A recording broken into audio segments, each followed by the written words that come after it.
Hi, my name is Stephen Christian, and this is my defamatory case study.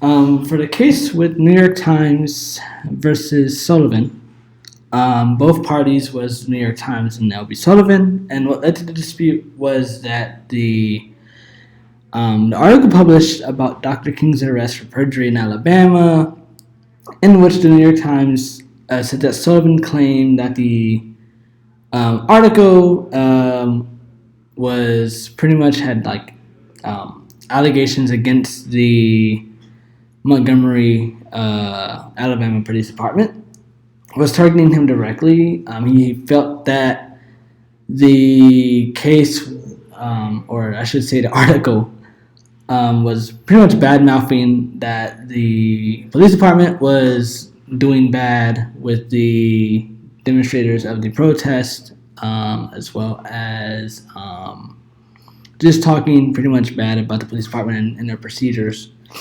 However, the statements in the article were false, and that pretty much the article claimed that this was going on, and it really wasn't going on. And so, pretty much, Sullivan did feel that the publication did damage his reputation because of the way the New York Times put the article, and it was false information, and he knew it wasn't true.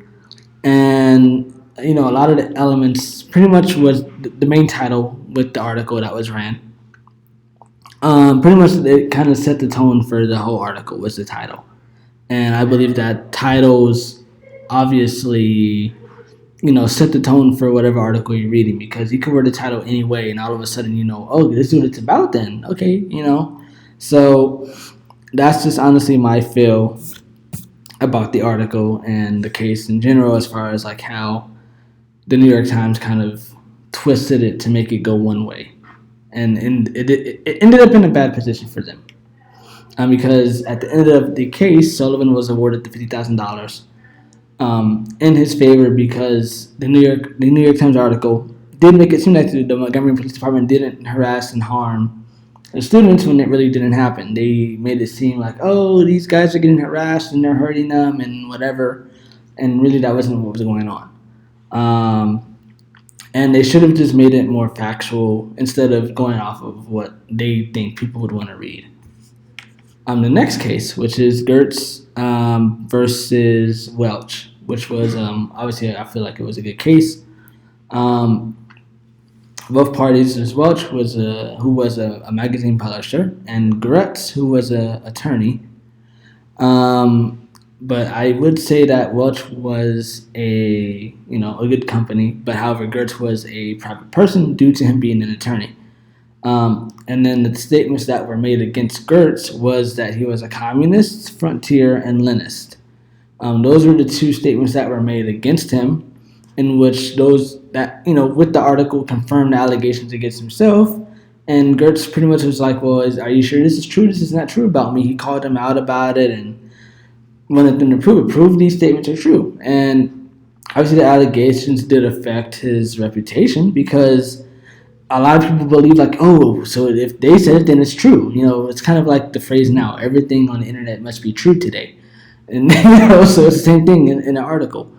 And so that's just how I feel like, okay, well, everything really isn't true, because I could write something, and is it true or not? You got to do research, and apparently he didn't do research.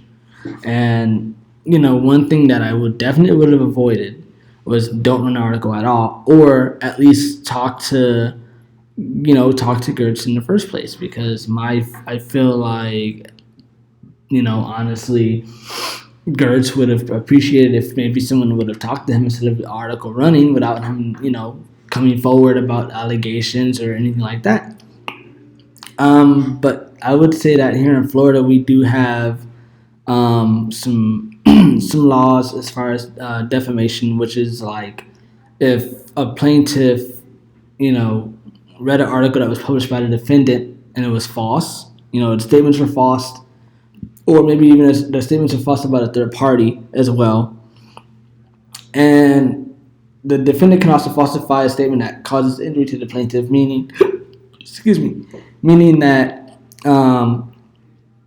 I could write a false statement about something that happens, and then I end up hurt behind it, or emotionally hurt, physically hurt,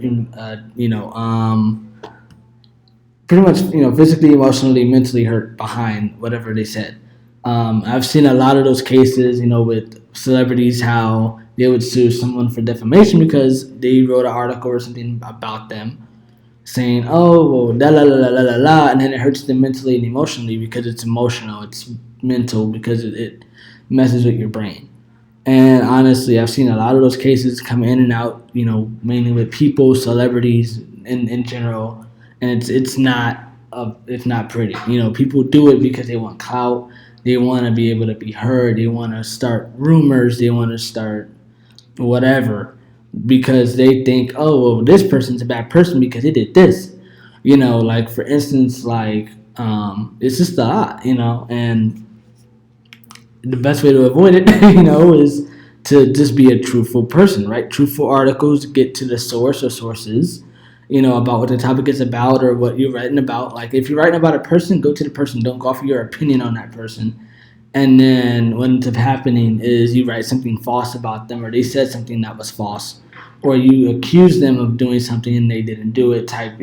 So at the end of the day, just be truthful, and that's how I would put that in my future.